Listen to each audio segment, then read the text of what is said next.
today, presented by the Tennessee Orthopedic Alliance of Columbia.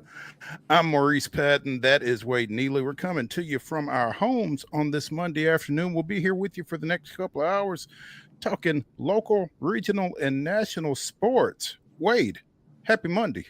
Happy Monday to you, Mo. Good to be with you. Good to be with everybody. Man, it is a gorgeous day, and it is a fun show on tap here to crank up the week.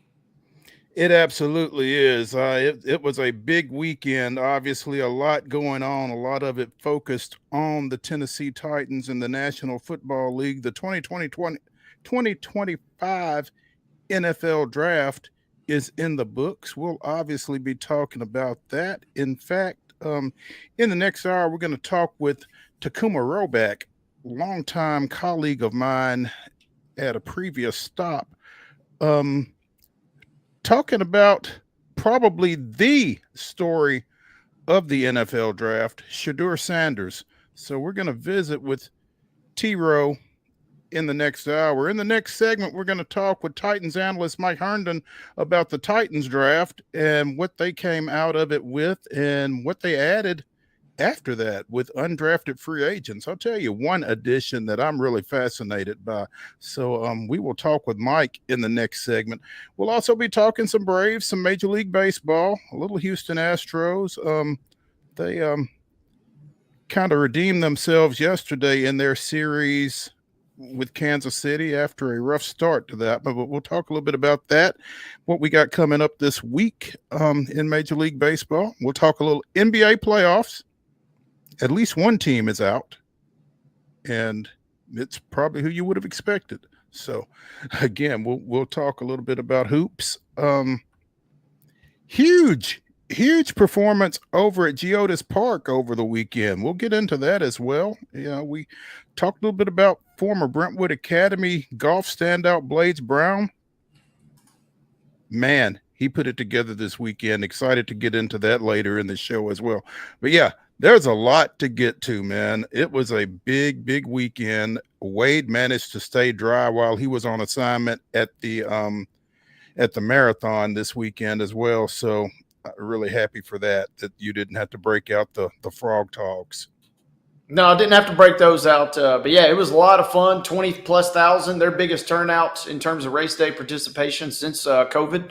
So it was a lot of fun. Got to talk to a lot of different people and really good. But brings us into today. It's not just a big day on the show, Mo. It's a big day for you, my friend. Happy birthday, brother.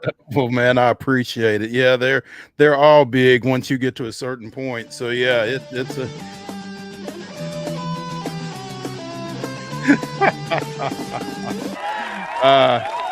you guys are awesome. I appreciate it. Yeah, it's my birthday. Yeah.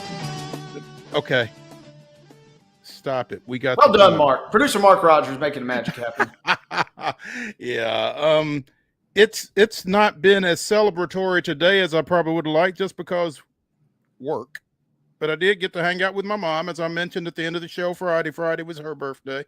So we hung out. We did birthday dinner last night, and that was really cool. So yeah, now it's kind of back. Who grabbed the bill in that case is the real question. Actually, Jody grabbed the bill. Okay, yeah, that's a fair answer. Yeah.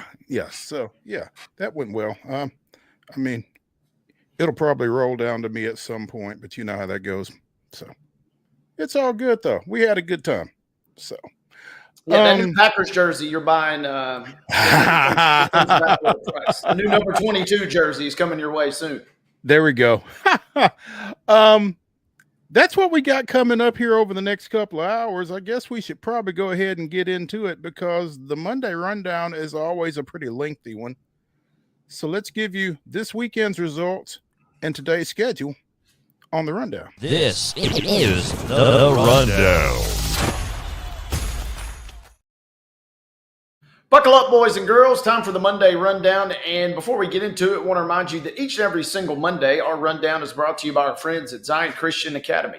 ZCA offers a faith-based, Christ-centered education in Murray County. So give them a call today at 931-388-5831, or you can visit zioneagles.org and schedule an appointment today. Once again, Zion Christian Academy, prepared for college and equipped for purpose. Let's get started with Friday's baseball action at the high school level. We had some Division II Division 2A District 3 tournament play. Battleground Academy swept Providence Christian 4-0 and 2-1 in a best-of-3 series. Ditto for Columbia Academy against University School of Nashville, 11-1 and 16-0. Grace Christian of Franklin took care of Middle Tennessee Christian 5-2 and 5-0. Also, Webb School with an 8-3 win over Franklin Road Academy. In regular season play, it was Clarksville with a 10-0 win over Montgomery Central. Dixon County edged Clarksville Northeast 7-6. Murfreesboro Central with a 14-2 win over DeKalb County. Excuse me. It was Riverdale with a 4-1 win over Oakland, and Nolensville defeated Rossview 5-4. Let's go softball action from Friday. A few games were played, and it was Santa Fe defeating Battle Creek 11-5. Columbia Academy all over Mount Juliet Christian 17-0 was your final score there. Once again, CA on top of Mount Juliet Christian. Franklin Road Academy didn't pitch a shutout, but did get a big win. 19-4 was their final as they knock off Ezel Harding. Boys soccer action Friday night. Let's go Beach. Let's go Gallatin. It was Beach winning that one 5-0. Franklin Christian follows up with a 4-0 win versus Zion Christian. Green Hill with a 4-1 win versus Lawson. It was 3-0 in favor of Station Camp, who topped Hendersonville. 4-0 your final, Laverne blanking Wilson Central. Rockvale with a 2-1 win versus Oakland. Page defeating Lincoln County 7-0. Summit took care of Giles County. 2-0 was your final there. Speaking of 2-0, it was 2-0 Royals defeating the Astros on Friday night in Major League Baseball action. The Braves with a nice 8-2 victory versus the Diamondbacks. Closing out our Friday scores, it was the Nashville Sounds defeating the Durham Bulls 8-5. Saturday high school baseball action. Christ Presbyterian Academy with a 15-5 win over Dixon County. No score on Eagleville and Cannon County. It was Gallatin taking a doubleheader from Kirkwood, 13-3 and 1-0. Rossview downs Cookville 9-8. Santa Fe with an 11-2 win over Frank Hughes. And closing out that District 3 D2A series, Webb School getting the sweep with a 5-4 win over Franklin Road Academy. In softball action from Saturday, Battleground Academy down Clarksville Academy 7-2. Donaldson Christian with a 13-1 win over Webb School of Bell Buckle. And Friendship Christian defeated Grace Christian of Franklin 12-2. Also, Community with a 9-3 win over Greenbrier. It was Beach 8, Community 5. Boyd Buchanan defeated Riverdale 5-3. And Gordonsville down Stewart's Creek 9-4. NBA action, go back to Saturday, and it was the Thunder putting the Grizzlies out of their misery in Game 4 of the Western Conference quarterfinals. 117 was your final there. Again, the Thunder topping the Memphis Grizzlies. 2-0. 117-115. 117-115. Thunder beating the Grizz there. 2-0. The Royals topping the Astros yet again on Saturday, and it was the Braves edging the D-backs in 10 innings, 8-7. Let's go Nashville Sounds. Let's go Nashville Sounds victory. Saturday, they defeat the Durham Bulls 3-2. Saturday night, we'll talk more on it later, but it was pure belt to ass Saturday night, Mo, as Nashville defeats the Chicago Fire 7-2. B.J. Callahan getting one on his former coaching colleague, Greg Berhalter. But wait, there's more. Saturday also saw the Nashville Cats pick up a 41-37 win versus the Southwest Kansas Storm. Sunday baseball action. There was high school action, but only one game. But it was Siegel knocking off Blackman 5-1. The Astros took care of the Royals 7-3. The D-backs defeated the Braves 6-4. Durham leaves town with a victory. Didn't get many in the series, but they did pick up one on Sunday. They knocked off the Sounds last night. 4-1 was your final over at First Horizon Ballpark. Today's high school baseball action, and again, some of these are going to be postseason games. This is a regular season game, though, as Smyrna plays at Blackman. In Division 2, Grace Christian of Franklin travels to Columbia Academy. That is also a 6 o'clock start. Eagleville's at Forest. Dixon County goes to Green Hill. At 6:30, Greenbrier is hosting Joe Burns. Also, Lewis County is at Hampshire. Franklin goes to Hendersonville at 6:30. Dropping back to 6 o'clock, it's Laverne at Kirkwood. Battle Creek goes to, I'm sorry. Whoa. I don't think that's right. I don't think Laverne is at Kirkwood at 6 and at home against Battle Creek at 6:30. So check your local listings. I'm pretty sure that's Battle Creek at Laverne at 6:30. Not sure what's going on with the Kirkwood game there. Hunters Lane is at Lawson at 6. At 6:30, Lawrence County is at Lincoln County.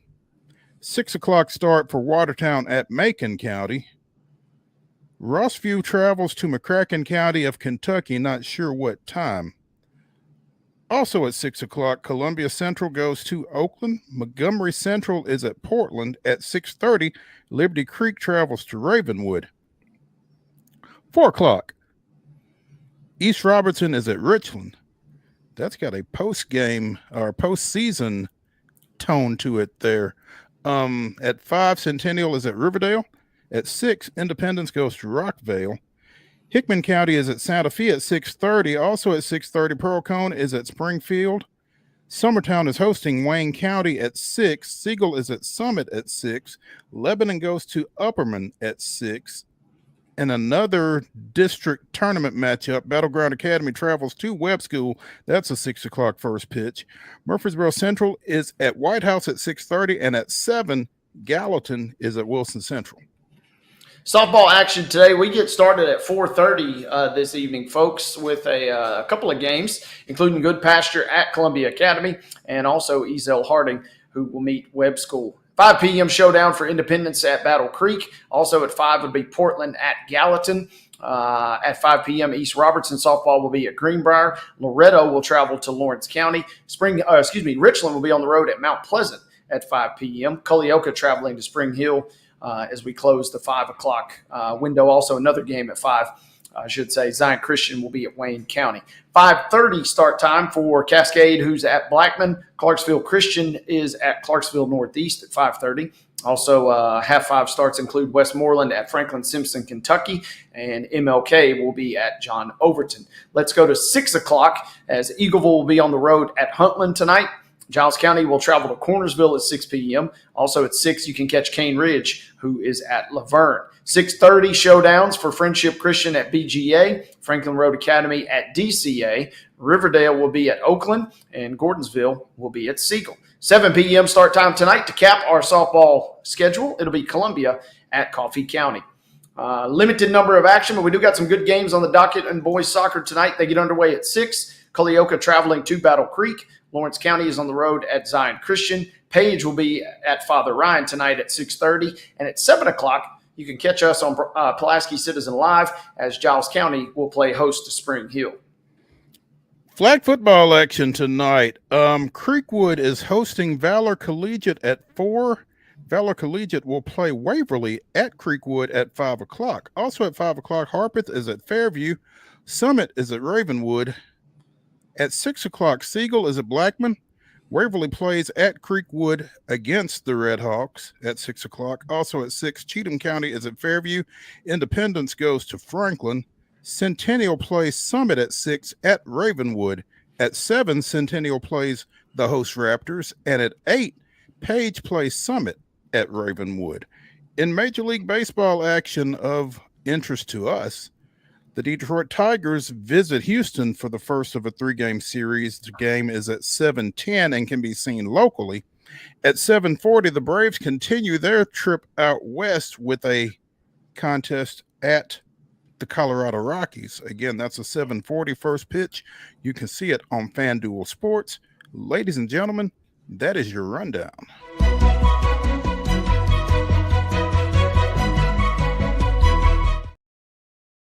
Your top story brought to you, as always, by the fine folks at Piggly Wiggly in Neely's Mill in Columbia. Be sure and check out their delicious daily deli lunch options available from 11 a.m.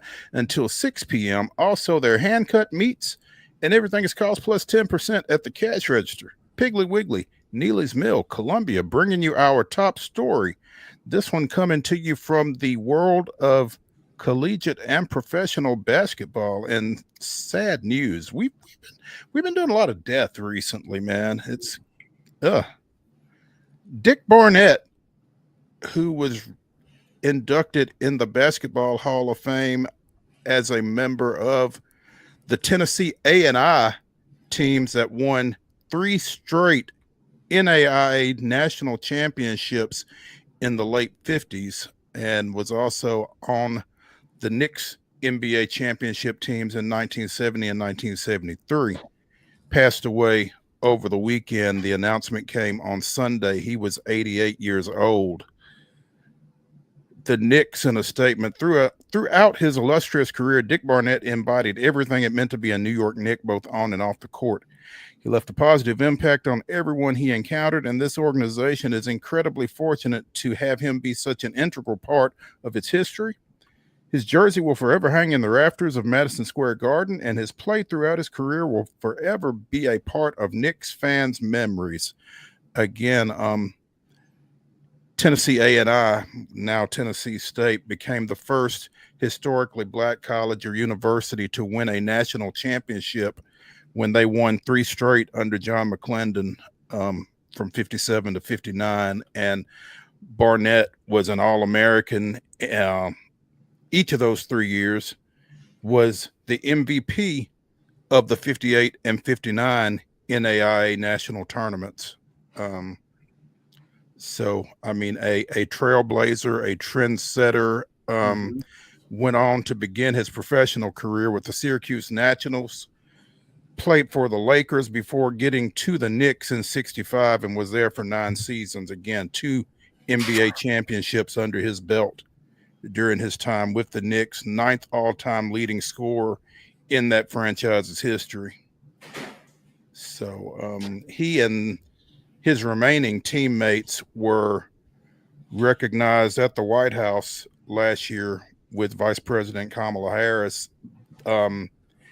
Those championship teams went into the Basketball Hall of Fame in 2019. So just a fantastic career.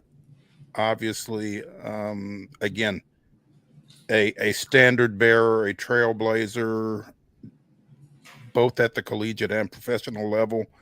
And it's tough when you start losing those connections. I mean, some folks have heard of John McClendon, but a lot haven't. And this guy played for him. So, I mean, direct descendants. McClendon kind of learned his basketball from Naismith. So kind of 2 degrees of separation there. That's kind of what you're talking about there.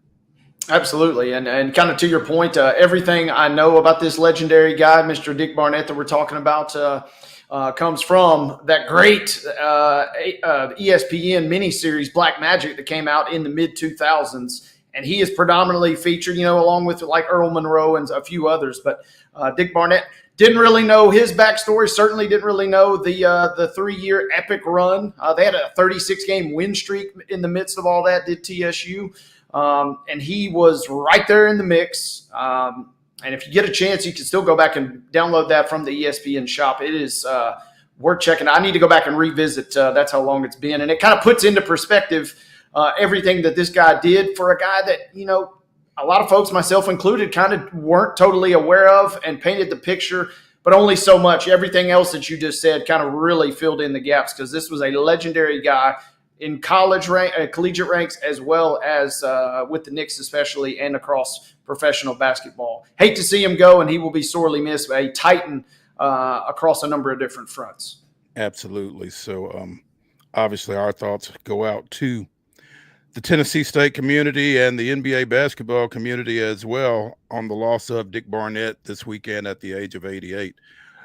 Let's take a break here on Main Street Sports Today, presented by the Tennessee Orthopedic Alliance of Columbia. When we come back, we'll talk a little NFL draft, specifically the Titans, with Mike Herndon. Stick around.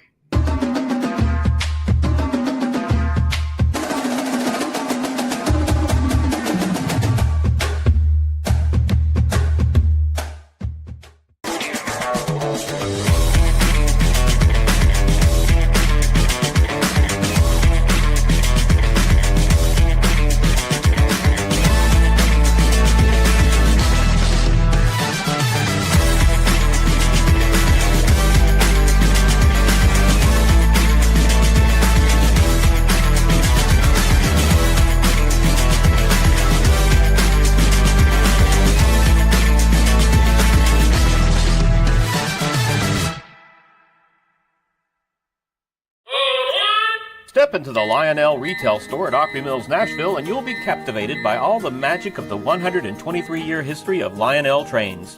Whether you're already a train enthusiast or just getting started, Lionel will energize your love for trains. NASCAR fan? Come check out your local Lionel station to learn all there is to know about model trains and diecast NASCAR collectibles. Visit nashville.lionel.com or call 615-455-9399. Custom Stone Handlers supplies over 600 distributors and suppliers with quality stone products. Along with Riverstone, we produce and distribute over 100 building, landscape, and other bulk products.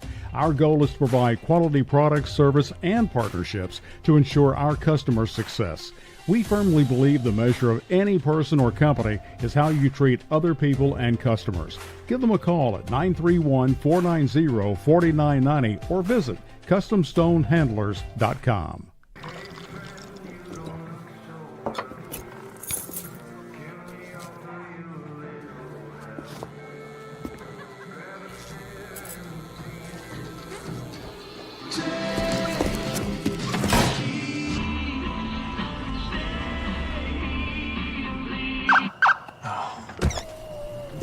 You're seeing the signs too, right? What signs?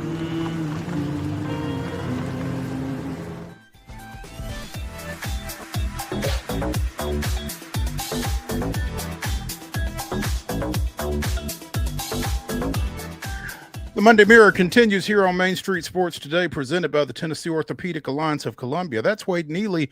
I'm Maurice Patton, and we are now joined by Titans analyst Mike Herndon to break down the Titans draft. Mike, good afternoon, man. Yeah, absolutely. Good afternoon to you guys. Happy birthday. Oh, thanks, man. I appreciate it. Hey, okay, so not a whole lot of suspense with the number one pick, obviously, but from there, you know, what are your initial impressions of what the Titans were able to get done over the final 2 days in Green Bay, and even with the undrafted free agent class that they've added to that? Yeah, I think there's a lot to be excited about here. And I think we also learned a little bit about what Mike Borgonzi is going to look for as he builds this roster. And to me, this is very much going to be a traits-based team from a evaluation standpoint. You know, some of these guys, especially the second-round pick, Femi Oladejo, and the third-round pick, Kevin Winston Jr., those two guys are guys that did not play a ton of football. And with Oladejo especially, didn't play, but I think 10 games at edge rusher in his college career. But they do have the physical traits and makeup that this team is clearly looking for at those spots. So, you know, they went and looked for those traits and are interested in developing those traits rather than trying to get guys, you know, who maybe put up more production, but maybe don't have as much upside. So I think that's interesting. And I think the other theme of the weekend was leaders and, you know, locker room guys that are good, going to be good stewards of the Tennessee Titans brand on and off the field, and in the locker room, good teammates, that kind of thing. A lot of these guys were team captains. A lot of these guys are very highly thought of. If you read the, you know, scouting reports, almost universally, these guys at some point, one of the strengths is brought up A-plus teammate or really great guy, work ethic. All these things are brought up time and time again with each one of these picks. So I definitely think that was an intentional part of this process for the Titans. You know, when you said that they were looking for certain traits, Mike, you know, can you kind of build that out a little bit? What do you feel like all of these guys have in common on the field? So I think for specifically, I think Oladejo is an interesting one for me because, you know, like I said, he changed positions midway through college. But when you look at his traits and then you look at what they brought in also at edge rusher in Draymond Jones and also Lorenzo Carter, they are going with bigger edge rushers than what they've had here in recent years. You know, obviously Harold Landry was let go. You know, Arden Key is a guy that they brought in under the previous regime. Those guys were both in the 240-pound, 250-pound range. Oladejo's, you know, at 260.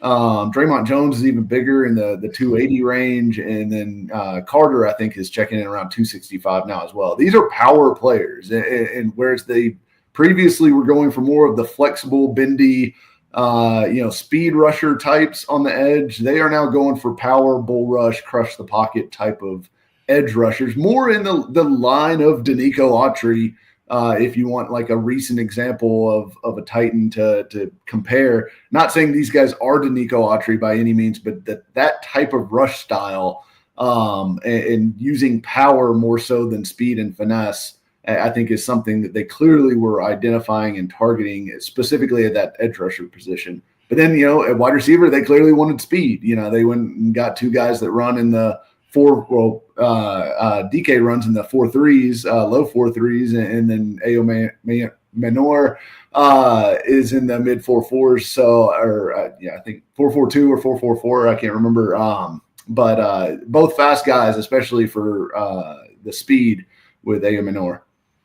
Mike, when you break down this class and you kind of look through everybody, we kind of like Mo mentioned, let's put Cam Ward to the side, but who in your mind has either, I guess, the biggest upside, or conversely, who maybe could totally flame out, or are all these guys kind of a little bit boom or bust in your mind?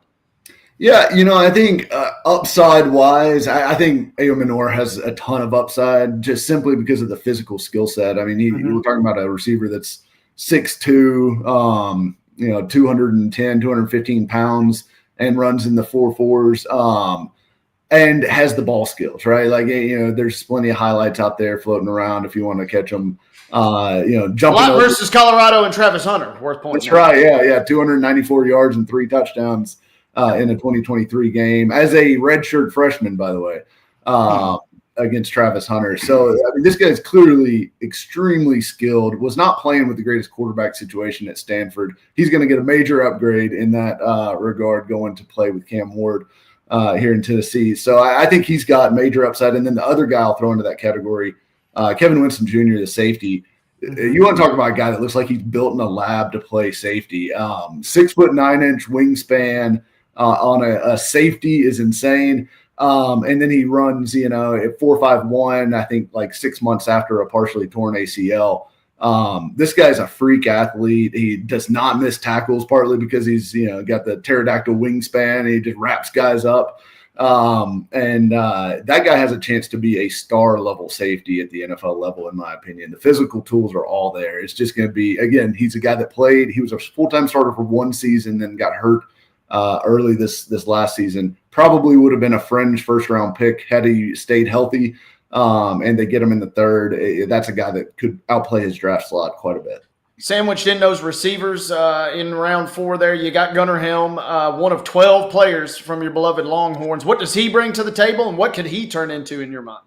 I think he's going to be one of these guys that, I don't think he's ever going to be necessarily a superstar in this league, but I think he's going to be a solid, reliable pass-catching tight end for Cam Ward. And I mean, this guy – he's 6'5", he's in the 240s weight-wise, so he's not the biggest guy from a bulk standpoint, but this guy has a huge catch radius, goes up, jumps, high points the ball well, catches everything. I mean, he had 2 career drops in his time at Texas, waited patiently behind Jatavian Sanders, who was a 5-star recruit for them, and then finally got his opportunity to play last year and broke Texas tight end receiving records. So he outpaced, what Sanders did the year before him. So I think he's a Jake Ferguson type tight end, a guy that, is going to be productive, but maybe not a jump off the screen type of guy all the time. But I think he's a red zone weapon, a third down weapon. And I think the other thing he does really well is he's quarterback friendly. And I think he sees the game through the eyes of the quarterback in a lot of ways. And there's an example I posted on Twitter from, I think Quinn Ewers had done a film session with John Gruden for Barstool Sports recently. And they talked about this one play that Gunnar Helm was running a post, and he was really supposed to cut underneath the safety, but he saw the safety sitting down, and rather than running right into coverage, he just takes that route a little bit wider and turns it into a post. And Quinn sees it through the same set of eyes, ends up hitting him in the back of the end zone for a touchdown. And it's that ability to adjust routes and be quarterback friendly, I think, that will separate him. And in that sense, and again, not making this as a straight comp, he's got a little bit of Travis Kelce to his game in that he is very quarterback friendly. He's able to improvise and make those kind of creative choices in the offense. And I think that's going to pair really well with a creative quarterback like Cam Ward. Mike Herndon joining us here on Main Street Sports Today, presented by the Tennessee Orthopedic Alliance of Columbia, taking a look at the Titans draft.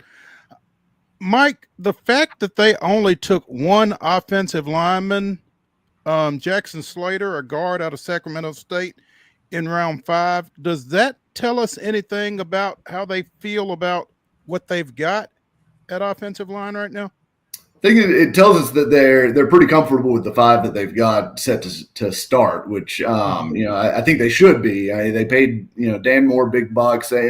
People may have their misgivings about him as far as what they paid for him, but he's a starting quality left tackle, and I think we know the other spots are kind of set, right? So I think the Slater pick is a nice one because he is a developmental guy that you can either slide into that right guard spot if Zeitler retires or they just decide, not to re-up with him next year coming off that 1-year contract. Obviously, Zeitler, 35 years old, still playing at a high level, but 35 years old, getting towards the end there. So I think they've got a succession plan in place now. Or Slater can also play center, and a lot of people think that may be his best position. And if Lloyd Cushenberry struggles coming back from the Achilles tear, you could see him bump inside and maybe get some run there as well. So I like that pickup, but yeah, I do think it tells us that they're pretty okay with how they are on the offensive line. I think they're pretty happy with what they think they're going to get out of Latham and Skoronsky and all these other guys. They're kind of set everywhere but right guard for the next couple years, at least from a starter standpoint. What do you make of the Khalil Mullins pick in the 6th round?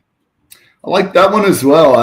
They clearly were looking for a thumper. They wanted a big tackles guy. They've got Pollard and Spears, who are both kind of in that 200-pound range, more shifty, explosive kind of players. They needed somebody to be able to run that 4-minute offense and kind of grind guys out at the end of the game, get those tough yards when you need them. And Mullings definitely has that ability. He supplanted a guy that was a 5-star recruit, mega. On the cover of NCAA football. Yeah. It just took his job straight away after converting from linebacker midway through his college career. So, clearly, that guy's got something going. And if you watched any Michigan football, which I watched a little bit this past year, one of us did.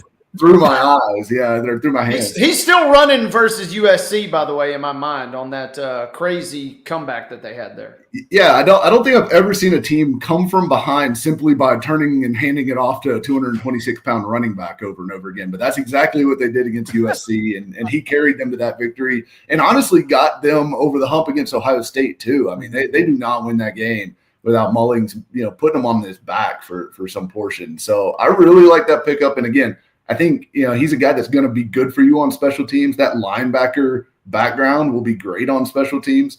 And then he can also give you that value as a between the tackles thumper. And he can grow into, potentially a starting back down the road, although they don't need him to be anywhere close to that right now.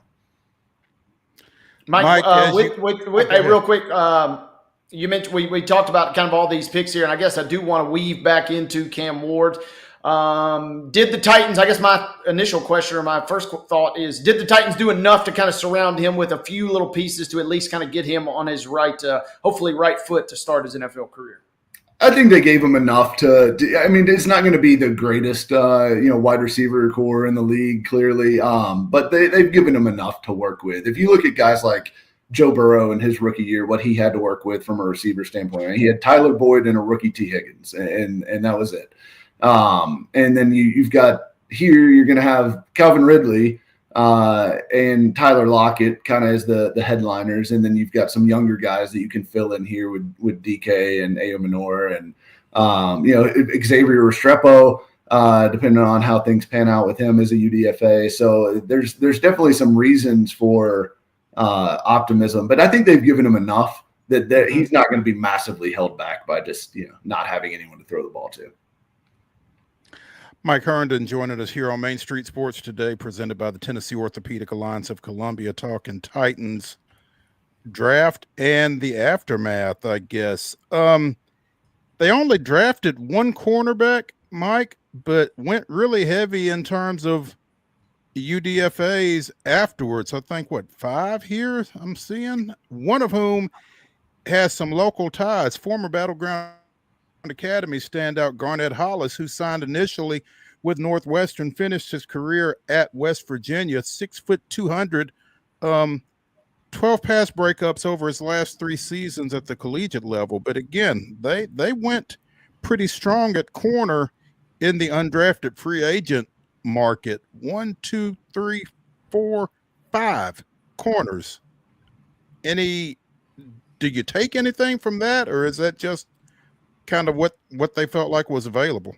Yeah, I think there's some uncertainty at corner a little bit with L'Jarius Sneed and his off-field stuff combined with the injury stuff. You just don't really know for certain what you're going to get out of him this season. Obviously you hope for the best and that he comes back to form and you finally get what you thought you paid for last year.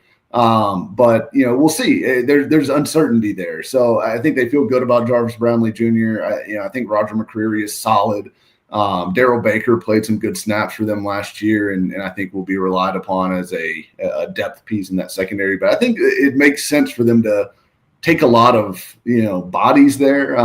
Frankly, you're going to have a lot of bodies in the wide receiver room. You're going to need some guys to line up and cover them in camp and things like that. So part of it's just a numbers game, but also I think they could use if they're going to find a diamond in the rough here in the UDFA market, I think corner's a spot where they could really use one right now.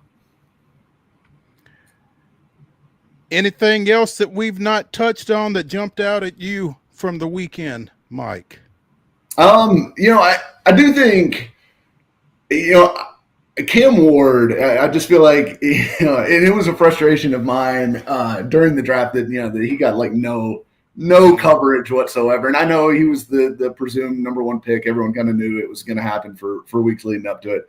But I've just, the more he speaks, the more we hear about him, he's beeping in on the Titans when, that the Titans were on the phone with Gunnar Helm telling him he was going to be drafted, and Cam Ward was beeping in trying to welcome him to the team.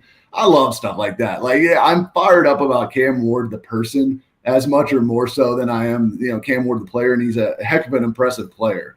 But I think the Titans got an A+ person in Cam Ward and someone that, and I think that stuff does matter at the quarterback position, that you want your quarterback to be a leader. You want your quarterback to be the guy that kind of brings everybody together in a locker room. I think he's going to be that for them. And I'm fired up about everything I hear about Cam Ward. Every time I read a Cam Ward story, I get more excited. So I'm ready to see what this thing looks like with him. And I think he's a tremendous young man. Mike, depending on where you shop, Mike, he is second in odds to win Rookie of the Year. Is that fair, number one? And is that something that the Titans maybe, if Cam Ward wins Rookie of the Year, is that a good or bad thing in your mind for the Titans, perhaps? Oh, I definitely think it would be a good thing if he wins Rookie of the Year. And in most years, I would think he would be the favorite because that is often a quarterback award. But I'm guessing Travis Hunter must be Genty. It's Genty. Okay, well that makes sense. Those two are your big favorite. Yeah, Hunter's third, and I guess with Hunter, we're not really sure which position. This is offensive Rookie of the Year I'm looking at for the record. Right. True. Yeah. I think Ward one. I would say if he's getting plus money, that's probably a pretty good bet. But he's I think it would be a good thing for the Titans because that tells you he's had a good enough year. Because Genty's going to put up some numbers too, so I think it's going to be a good thing if he wins Rookie of the Year. You talk about the leadership qualities that you feel like Cam is exhibiting already, but how easy or how hard is it for a rookie to come in and really consistently exhibit those qualities in a veteran locker room where there is some, shut up rook still? How easy again or how hard is that for a guy? Yeah, I certainly think that there's a transition. And you're right. It's not the same as walking into a college locker room where it's, a bunch of 19, 20-year-old young men who, maybe are a little bit more used to being kind of talked to like that. If you come in as a 22-year-old rookie quarterback and start trying to talk to some of these veterans like that, it's a different deal. But I do think, Ward seems to have an awareness and I guess like a social awareness about him that I think he'll understand that and be able to come in and understand where he can put his foot down and assert himself and understand when he does need to shut up and be the rookie for a little bit and listen when Calvin Ridley is talking to him or when Kevin Zeitler has something to say to him or whoever it may be, some of the veterans in that locker room. I think he's got enough awareness to be able to handle that well. Read the room, right? Exactly. There we go. Mike Herndon joining us here on Main Street Sports today, presented by the Tennessee Orthopedic Alliance of Columbia, talking Titans draft. Mike, as always, we appreciate it, man, and look forward to catching up with you again soon. Absolutely. Thanks for having me, guys. All right. Thank you, Mike. Let's take a break here on Main Street Sports today. When we return to the Monday Mirror, we'll talk a little Major League Baseball. Stick around.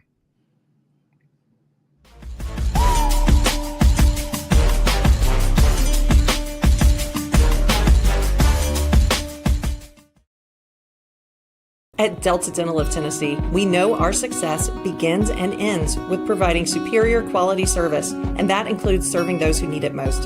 This year, we're celebrating 25 years of giving back to the community we call home. Delta Dental, along with our Smile 180 Foundation, supports Tennessee's dental colleges and oral health education, children's hospitals, free and reduced cost dental clinics, and other like-minded charities. Here's to the next 25 plus years of ensuring healthy smiles.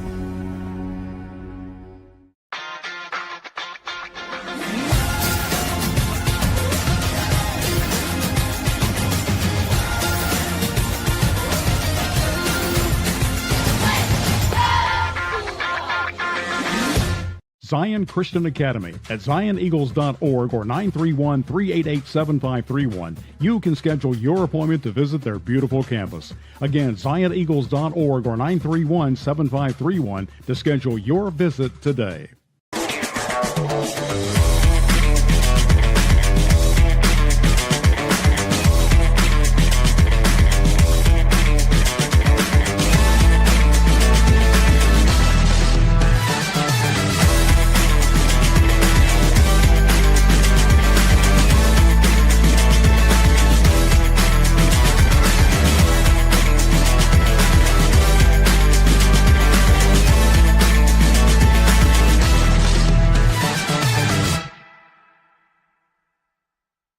A game without a crowd is just a scrimmage. A performance without an audience is just a rehearsal. Without your presence, high school sports and the performing arts aren't possible. Ensure that these essential extracurricular activities continue to enrich the lives of students in Tennessee. Purchase a ticket to your local high school's game or performance. This message presented by the TSSAA.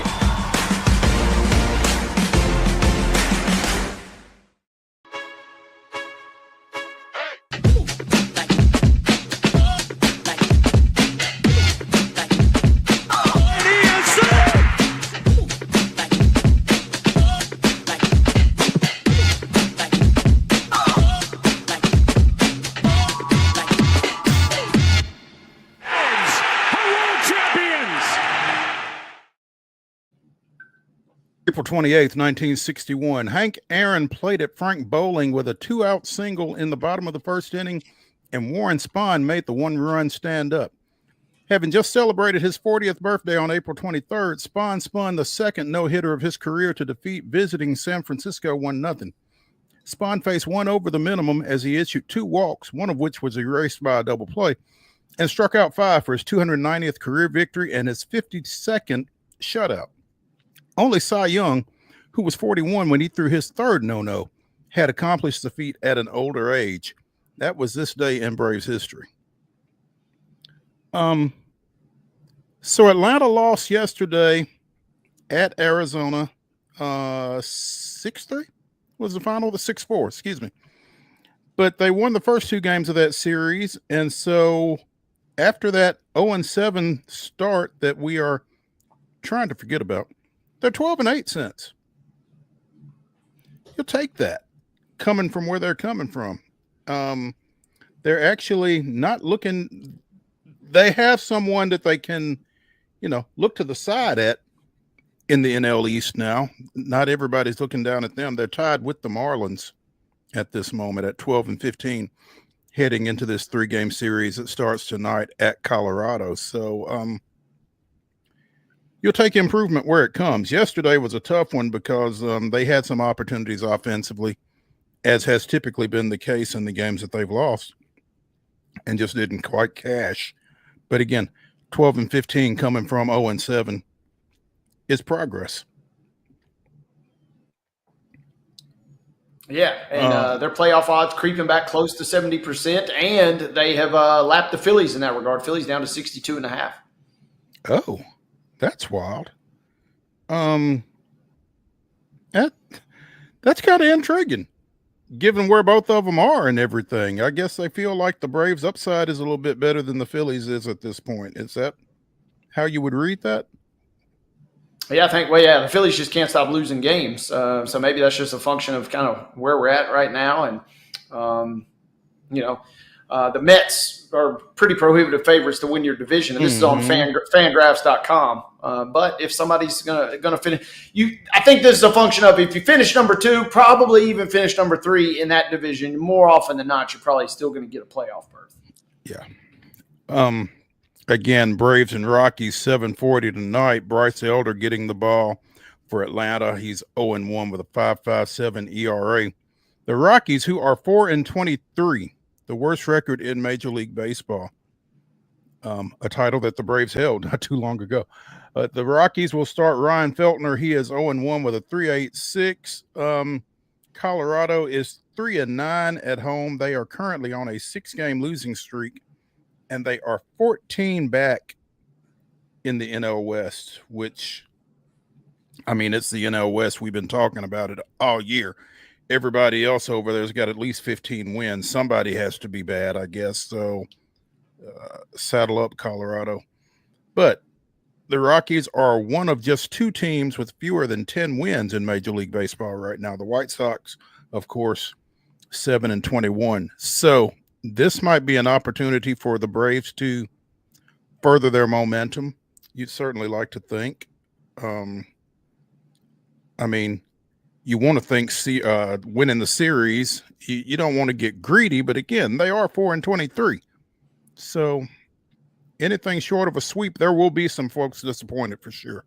Yeah, I was going to go the opposite. This feels like all your pressure now is on Atlanta. They're going to be favored in every game. And if you don't win all 3, you're going to probably scratch yourself. And this will be one of those, whether it's those 7 losses at the start, but really if it comes down to a game or 2 late in the season, you're going to be like, how in the world did we lose to Colorado when they only had 4 wins? It's a lot easier to explain losses at Los Angeles and at San Diego than at Colorado in the final accounting, probably. So your point is well made. No snow today though, which is the good news. Oh yeah. Absolutely. It's in the 60s today. So rain tomorrow, but in the 60s today. So a chance to get one. Should nice be able weather. To get it off on time. Jumping. Yeah, for sure. So Ian Anderson was traded to the Angels earlier this spring. He is back in the organization. He is back on the Braves roster, and he will join the team in Colorado. Probably going to throw at some point this week. Davis Daniel was optioned back to Gwinnett after yesterday's game. Additionally, Eddie Rosario has been signed to a major league contract, and Jared Kelnick has been optioned to AAA. So the Sounds will probably see Kelnick this week when they go to Lawrenceville, taking on the Stripers 1P. So couple of interesting moves for the Braves there. The Braves, who have thrown a major league leading 22 pitchers already this season. So I would imagine Anderson has a pretty good chance of becoming number 23 here at some point over the next little bit. But they are, trying to piece some things together, trying to figure some things out. Hopefully Strider is coming along with that hamstring situation. Not sure what the prognosis is in terms of his ETA, but certainly going to be better when he gets back, whenever that is, you feel like. I would think so. The Astros again dropped a pair of 2-0 decisions at Kansas City on Friday and Saturday, but won 7-3 yesterday to avoid the broom. So out of the frying pan into the fire for the Astros. They got Detroit coming to town for 3 starting tonight. Yeah, Detroit's looking like a wagon suddenly, and not good for Houston. Their only saving grace is everybody's kind of not good in the West right now, so it's all jumbled up. If Houston just scrap a win here, scrap a win there, that would be enough to at least kind of hold down the fort till maybe they can produce some consistency, because right now it has not been good. On the good news, though, my Brewers bet is still looking good because the Astros did get shut out. They were one of the last 4 teams. So it's down to them and the Red Sox. I got to fade the Red Sox at this point in a shutout. Who do the Red Sox have this next little bit? I've not noticed. I hadn't gone in the weeds that far. The good news about this bet is you can watch it, and if this team scores in the first inning, you don't have to care the rest of the night. Looks like Boston's got to play the Blue Jays. So, come on, Blue Jays. Just peel me one shutout's all I need, and then hopefully Milwaukee can get a run, and we're back in business here. Yeah, I hate to see him get shut out not once but twice, 2-0. That was definitely frustrating. Even though no one wants to admit this or whisper this, but I mean they're basically the same franchise as the Royals at this moment. Yeah. Again, Houston 14-13 coming into tonight. To your point about the Tigers being a wagon, 18-10 coming off of a 3-game sweep of Baltimore over the weekend, including a doubleheader on Saturday. Detroit sends Jack Flaherty out tonight, 1-2 with a 2.63 ERA. It's Ronel Blanco for the Astros, 2-2 with a 5.01 earned run average. The Yankees going through a little buyer's remorse, perhaps. Traded for Devin Williams. Got rid of their no facial hair rule so he could grow his beard out and everything. And he has been removed as the closer after giving up 3 earned runs in that role on Friday. For right now, I'm going to take him out of that role, Yankees manager Aaron Boone said on Sunday. Had a 1-run lead in the 9th on Friday night.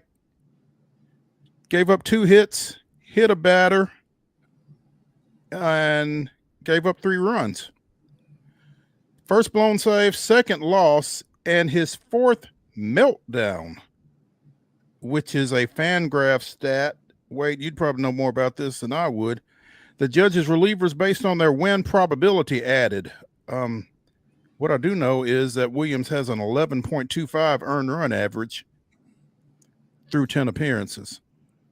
And for your closer, that ain't good. No, and the Yankees just threw away all their tradition for this guy only to demote him. So not good juju right now for the Yankees. They still are, right there with Detroit, just a game back for the best overall. They still have tied with Detroit for the best run differential, but vibes are not good in the Bronx right now. Yeah, and like you said, that's not at all what they were looking for. But I don't think they're necessarily pushing the panic button or anything. Like you said, they are 17-11. Only the Tigers are better in the American League, but you want to try to get this dealt with pretty quickly. And so maybe getting him out of that role here for a little bit kind of allows him to kind of clear his head a little bit. Looks like Luke Weaver is going to be in the closer role for now for the Yankees. And again, maybe just a break from that in that environment will be what Devin Williams needs. I would imagine there's a big difference in pitching in Milwaukee for the Brewers and pitching in the Bronx for the Yankees. So, Walt Jocketty,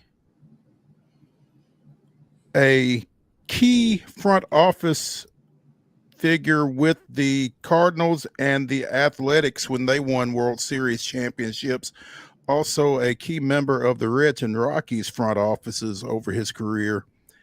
Died over the weekend at the age of 74.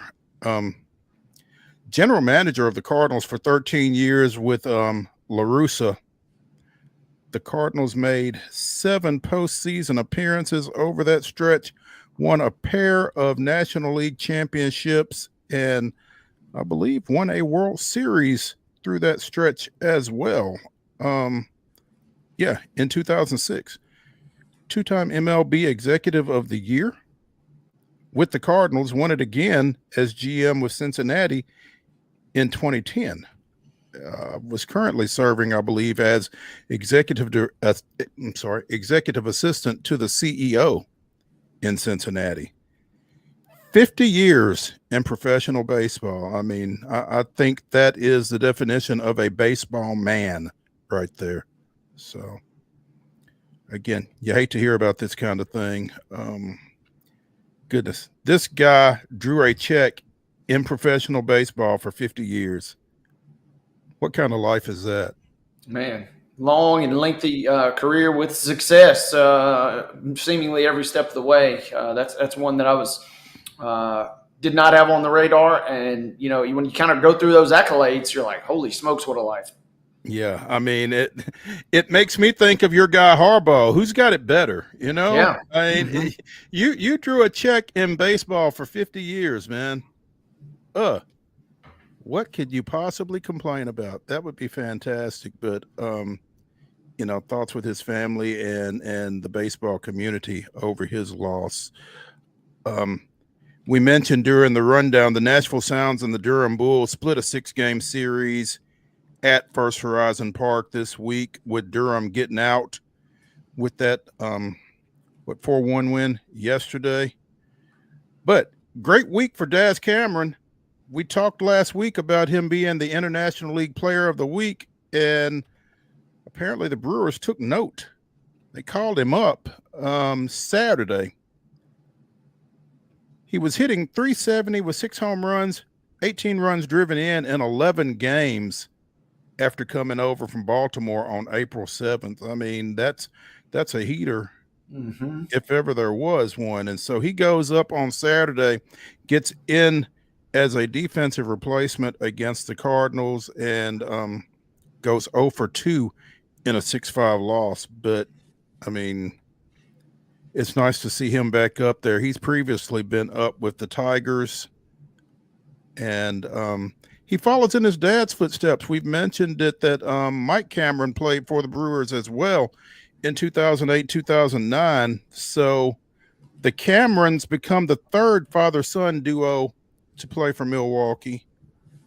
Tito Francona and Terry Francona previously did so, as did Dave May and Derek May. So that's got to be pretty cool for those guys. Obviously not at the same place, but Cameron goes up with Garrett Mitchell going on the 10-day IL with a strained oblique.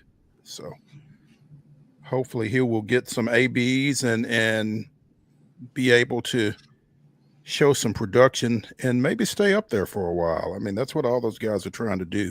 So, speaking of trying to get up there, Jacob Mizorowski, I'm not sure how much longer they're going to be able to keep him down. This guy won his second International League Pitcher of the Week honor this season for the Sounds. It was announced earlier today. Started twice against Durham, 11 scoreless innings, 4 hits, 1 walk, 17 strikeouts. Yeah. God's got to be wondering what I got to do. But so we'll see how that goes for him. Again, that's his second honor of the season, and he is the third straight Nashville Sound to be honored by the International League, after Daz Cameron again last week and Ernesto Martinez Jr. the week before were named Players of the Week. So Sounds are putting up some pretty impressive performances here in the early going. Congrats to them. Our number one of the Monday Mirror edition of Main Street Sports Today is in the books. Let's take a break. Let's come back for hour number 2. We'll talk a little NBA playoffs. Stick around.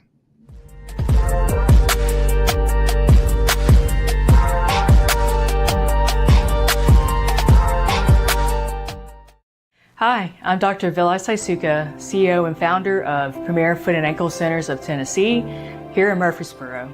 We offer foot and ankle care from ingrown toenails to diabetic foot wounds. We also fix ankle fractures and things like that. Call us today to schedule an appointment. We look forward to seeing you. Because here at Premier Foot and Ankle, we believe that the journey begins with happy feet.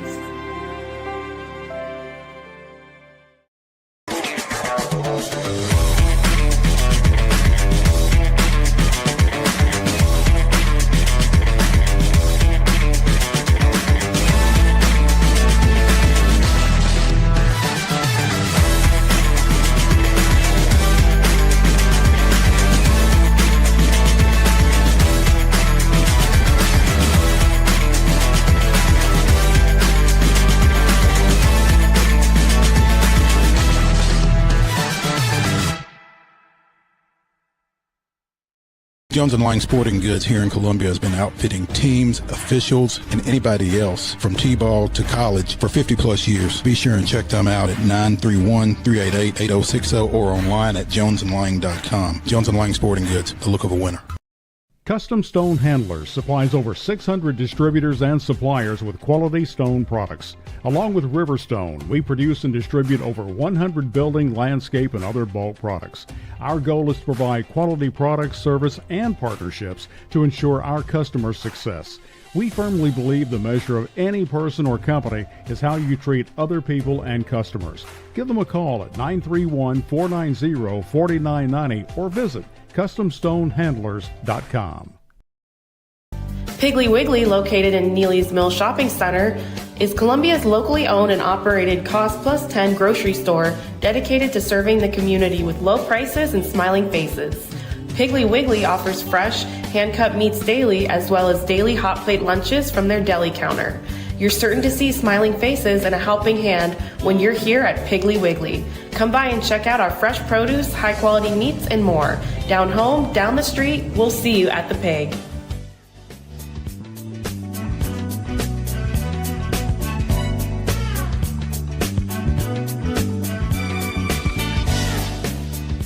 Hour number 2 of the Monday Mirror here on Main Street Sports Today, presented by the Tennessee Orthopedic Alliance of Columbia. Get started right now. I'm Maurice Patton. That's Wade Neely. Couple of games on the NBA postseason slate tonight as Cleveland looks to close out Miami in South Florida. The Cavs up 3-0 in that one.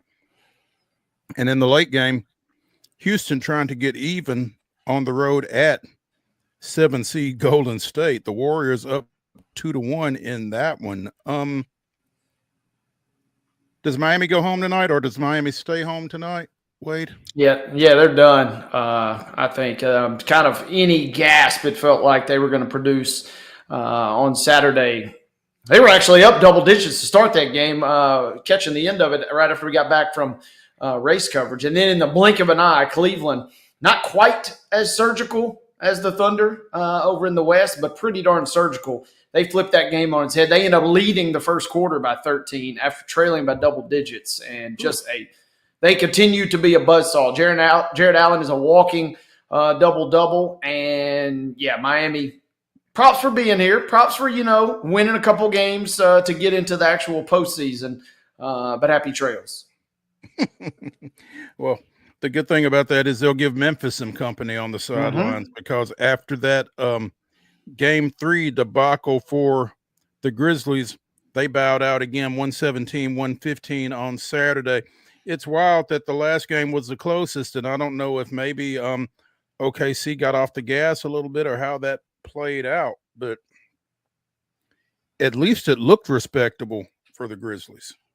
Yeah, I mean, which counts for literally nothing, I guess, in the grand scheme of things. But, Scottie Pippen really was the only reason that the Grizz kind of were in that game. He had 2 really good offensive performances was a free throw merchant a little bit on Saturday, getting to the line 10 times and making all of them. But this was just two different teams that could not be trending in more different directions. Memphis with a slide of epic proportions from about the All-Star break on, whereas OKC just continues to stack wins. And like I said, not quite as surgical as what we saw over the course of the series it was, but not quite as surgical in that one game as we saw from Cleveland the other day. But yeah, OKC. Chet led the series in three-pointers. That kind of tells you all you need to know. The fact that he is back, he is fully healthy. Just when you thought maybe there's a little weakness, you're wondering if he was going to be able to regain his form going into the postseason after missing so much time. Yeah, he's back in a big way. Man, this is a franchise, this Memphis Grizzlies franchise, all of a sudden that, with the way they finished up from, like you said, from the All-Star break on, with the coaching change, with Jaws being in and out of the lineup, not necessarily through any fault of his own, just is. It feels like this franchise is kind of at a crossroads right now. Could be. You certainly were feeling a hell of a lot better 2 months ago about the future than you are now. But this was what we saw at the trade deadline. Memphis kind of tried to straddle that line by shipping Smart out. I think if you keep Smart, you probably don't end up in this situation this season, but you probably end up in perhaps a little bit worse long-term situation. They kind of tried to straddle that line of keeping a salvageable 2025, but also looking ahead to the future. And it didn't work out this year. And then, as I mentioned, in a way, you probably would have been better off falling out in the play-in game. At least you keep your faint ping-pong hopes alive for Cooper Flag, however small they would have been. But you do kind of have some leverage in the cap. It's going to be very interesting to see what happens with Jaren Jackson, because if he makes one of those top 3 All-NBA teams, now he's eligible for a Supermax deal. If he does not, that actually would work in Memphis' favor, because he probably will stay on his current deal for one more year, chasing that Supermax next year. So Memphis is kind of in decent shape, but man, for a team that was sitting there second in the West, probably still didn't ever have the goods to beat OKC if and when they maybe met them in the conference finals. But as they slid, they met their demise early, and they are officially in Cancun mode. You play your final 2 games without your superstar, John Morant, or a game and a half maybe. Where do you feel like he is? Do you feel like there's any chance that he's not back? I mean, me personally, I think Memphis will quietly listen to some potential offers. But I mean, the question is, what is anybody offering for this guy right now? Memphis may not get, what they deem fair value. And so, you might as well just kind of let the kind of chips fall where they may. I don't get the feeling that he is gone. If he were to get traded, it would feel like it would have to be either a super haul, or it would, to your point originally, kind of signify a real shift in strategy and kind of crossroads for Memphis there. Detroit falls to New York on the Pistons home court 94-93 yesterday, and adding insult to injury for the Pistons, the officials, if you're a coach, once the game is over with, do you want the officials admitting that they missed a call? Not really. I mean, in a weird, tiny way, it gives you a little validation, but no, it ain't good for nothing. Are we going to go back out and replay it from that juncture? Apparently, the Pistons are down by a point, 11 seconds left. Kay Cunningham misses a jumper. The ball finds its way to Tim Hardaway Jr. in the corner, who faked Josh Hart up, drew contact on an attempted three-pointer. Attempted, not made. Attempted three-pointer. It missed. No call. Again, 94-93 Knicks. And afterwards, the officials again admitted that they missed the call. During live play, it was judged that Josh Hart made a legal defensive play. After post-game review, we observed that Hart makes body contact that is more than marginal to Hardaway Jr., and a foul should have been called. I don't want to hear that. Mm-mm. I mean, I was telling you the foul should have been called right then. If, that's what JB Bickerstaff is saying. So, that's a tough way to lose one. And as a result, the Knicks are up 1 going back to MSG for a potential closeout matchup tomorrow night. Yeah, and that's a tough break, and that's a game that some of these series kind of just feel like we're going through the motions, but that's one that really, really could have swung things because, man, the Pistons have been here. Yes, they've got to win, but they've been in virtually every other game as well. So not getting that one, that is tough. I do love that Dan Campbell's in the front row, cheering his guts out, kind of like Dan Campbell does. He's die hard on everything, and he says, man, when they turned it around and kind of with the physicality. Again, shocker that he loves physicality. He just said it was tough to watch, but it is. There are no moral victories, and we saw even in the game that they won, it sort of felt like Jalen Brunson was, doing everything in his power to get to the free throw line, and they were calling fouls left and right.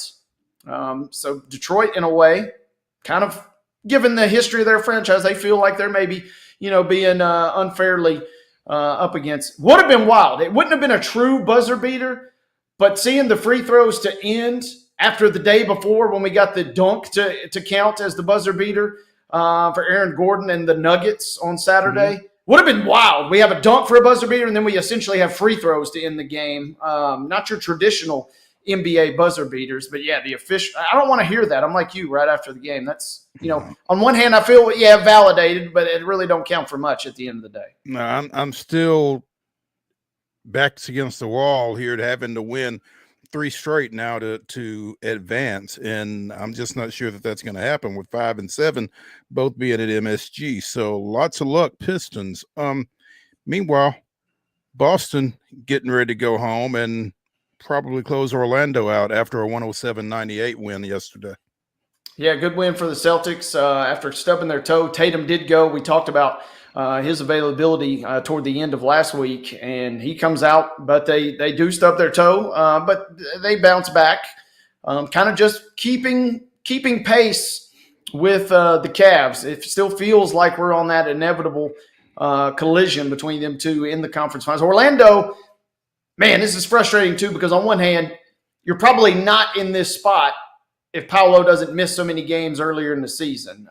So there is kind of some optimism. There is kind of some hope for Orlando going forward. But kind of like we just talked about in that previous series, it doesn't do you much good now. You're kind of up against it.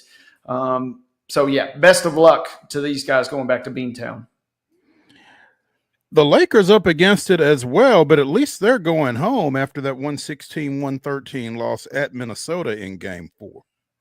Yeah, props to the Timberwolves. I didn't know that they were so gentlemanly. They're going to offer the Lakers the gentleman's sweep, it feels like, in this series. Rather than, they gave them Game 2 by not showing up offensively. But yesterday they grind out the win. Lakers kind of dominated that game for vast chunks. And then, poof, the fourth quarter starts and Minnesota just erupts. It was as if LA just completely abandoned all their defensive principles. And I must admit, it's interesting to watch. If you had tuned into any mainstream publication, you would thought the Lakers were inevitable, but it turns out not having a real center is actually something you might need in the playoffs at some point. So it feels like LA is destined to go fishing too, unless they can rally in a massive format. We're still due for one mega LeBron game. He nearly had a triple-double yesterday, but it feels like he needs to turn back the clock one good time. And Luka is getting his, but he's not getting everybody else involved. Just 2 assists yesterday. And I know there's not a lot of other options outside of LeBron and maybe Reeves, but it feels like Minnesota has somehow got the goods in this series out of nowhere. Indiana, 129, Milwaukee, 103. The Pacers take a 3-1 lead, but again, injury to insult, I guess. Dame suffers what looks like a torn left Achilles in this one. This is a guy that battled back from dealing with a blood clot in his right calf and injures his left Achilles.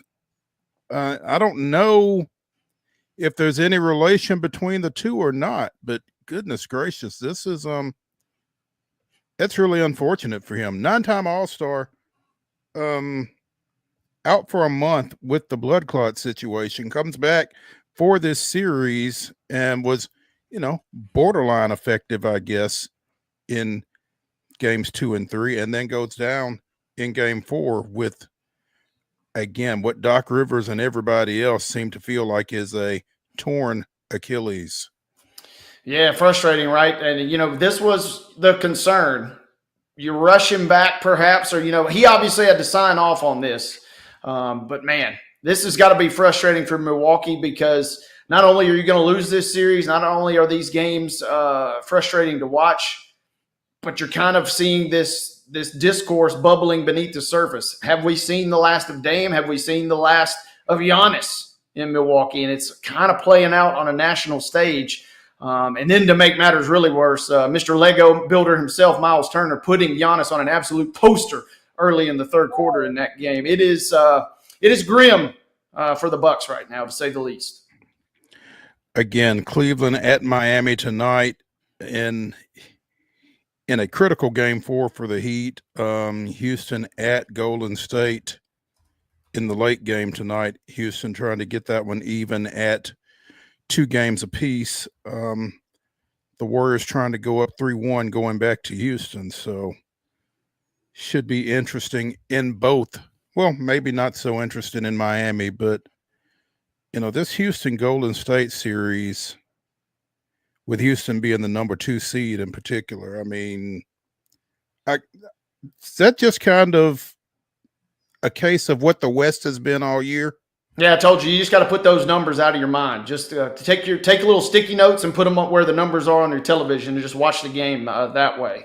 But it was shocking, right? Without Butler, you thought everything would kind of favor Houston, but they kind of laid a stinker. I know it was, at Golden State, but we saw Curry.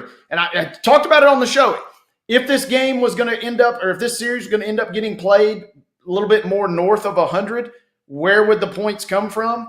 Right. Well, we got 36 from Curry, and, that's well and good because they did have the defensive stones to hold Houston under 100. Houston is the one that we really are having questions about offensively right now. And if Butler gives it a go, if he's available, you suddenly got to think that Golden State, again, if you put the seeds out of your mind, they have looked like the better team thus far, no doubt. We'll talk more NBA tomorrow, coming off of those 2 games tonight. But when we come back here on Monday, on the Monday Mirror edition of Main Street Sports Today, presented by the Tennessee Orthopedic Alliance of Columbia, we're going to talk with TACUMA ROEBACK of the Chicago Defender, swinging back to the NFL draft for a little bit. So stick around.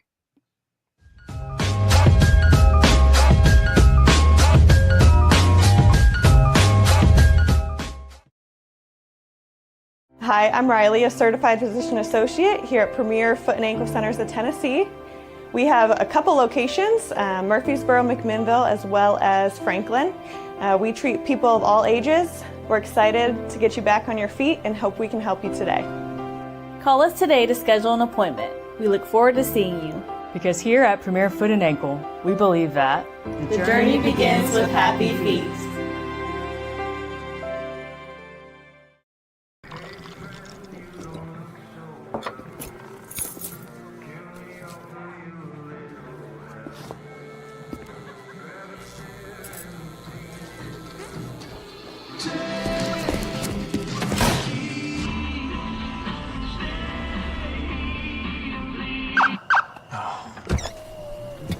You're seeing the signs too, right?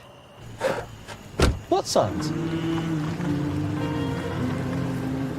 Jones & Lang Sporting Goods here in Columbia has been outfitting teams, officials, and anybody else from T-ball to college for 50 plus years. Be sure and check them out at 931-388-8060 or online at jonesandlang.com. Jones & Lang Sporting Goods, the look of a winner. Zion Christian Academy at zioneagles.org or 931-388-7531. You can schedule your appointment to visit their beautiful campus. Again, zioneagles.org or 931-7531 to schedule your visit today.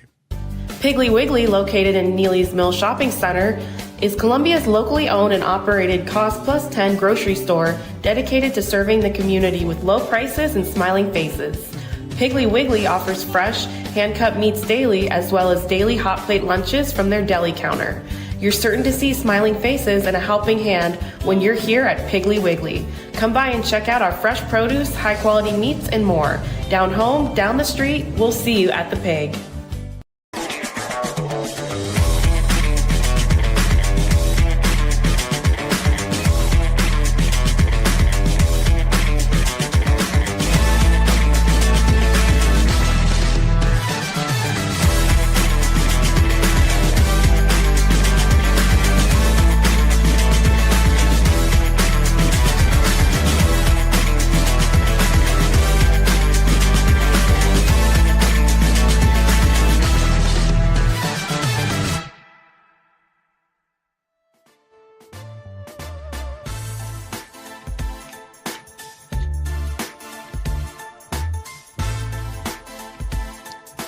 The Monday Mirror continues here on Main Street Sports Today, presented by the Tennessee Orthopedic Alliance of Columbia.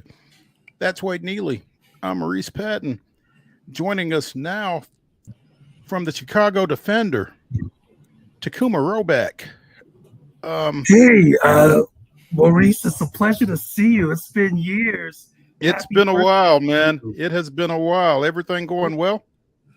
Absolutely. Everything's all good here in Chicago.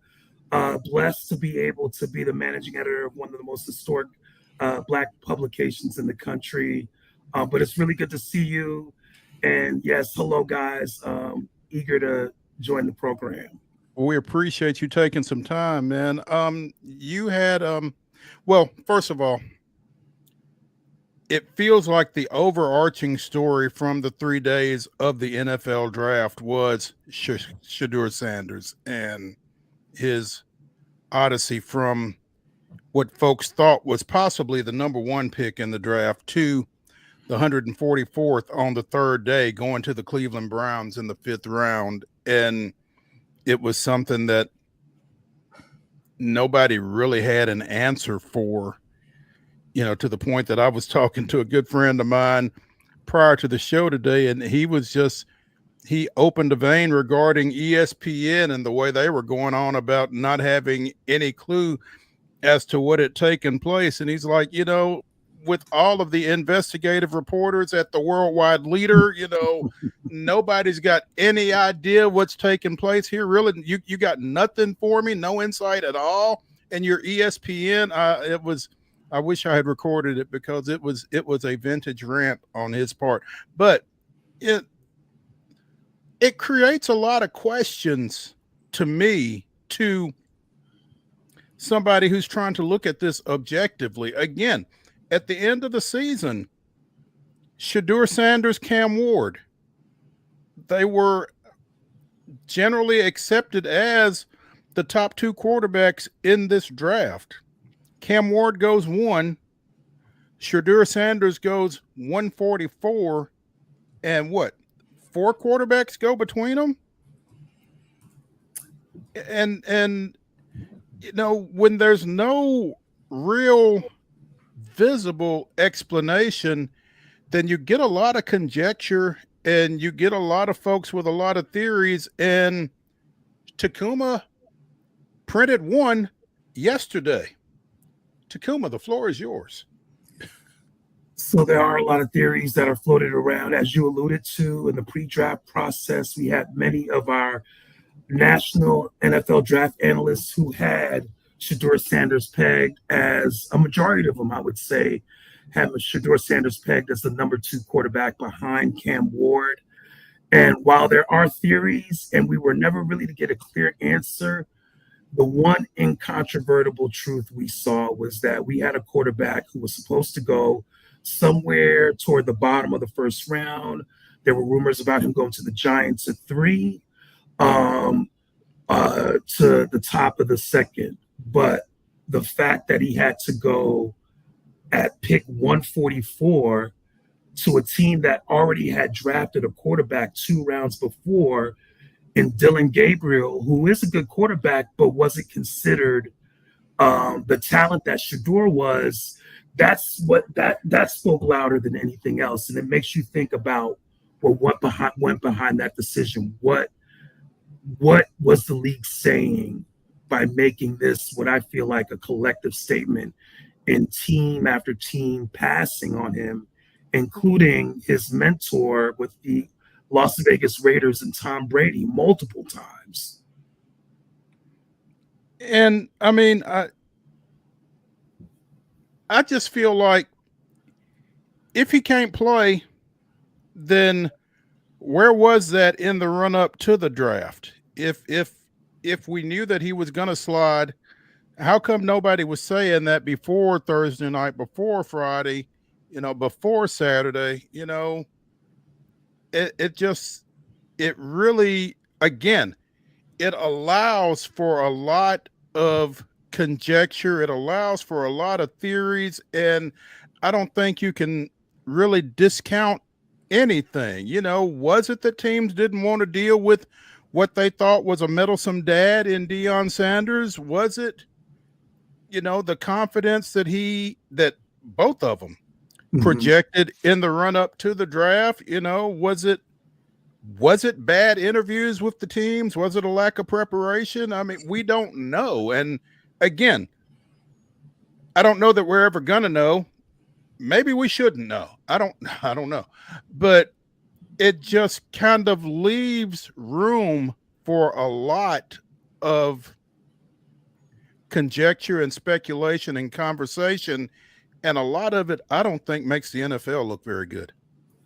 And I totally agree. It's so we've seen. So one of the main knocks against Shedeur was that he wasn't a plus athlete. He didn't have the arm strength of a Cam Ward. And we've seen athletes drafted in the top 10 with some of these challenges. I'm thinking about Baker Mayfield, for example, as someone who wasn't considered an elite athlete, but he still went number one. There was the quarterback that I'm forgetting his last name. He went to UCLA. He was in the Baker Mayfield draft in 2019.